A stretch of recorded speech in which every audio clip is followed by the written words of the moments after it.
नमस्कार मित्रमैत्रिणींनो, स्वागत आहे यूट्यूब चॅनलवर.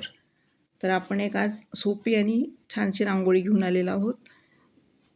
फारसे कलर वापरलेले नाही आहेत, अत्यंत सोपी आहे. त्यासोबतच आपण गीतेचा 6वा अध्याय 46व्या श्लोकापासून सुरुवात करणार आहोत. चला आपण रांगोळी पण बघूयात आणि श्लोक पण ऐकूयात.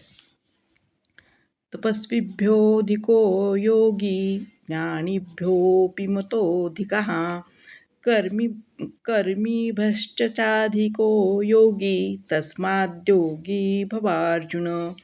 योगिनामपि सर्वेषां मद्गतेनान्तरात्मना श्रद्धावान् भजते यो मां स मे युक्ततमो मतः. हरि ओम तत्सदिति श्रीमद्भगवद्गीतासूपनिषत्सु ब्रह्मविद्यायां योगशास्त्रे श्रीकृष्णार्जुनसंवादे आत्मयोगो नाम षष्ठोऽध्यायः. तर आपण एक रांगोळी पण बघितलेली आहे आणि श्लोक पण ऐकलेले आहेत. अशाच नवीन रांगोळीसोबत पुन्हा भेटूयात. धन्यवाद.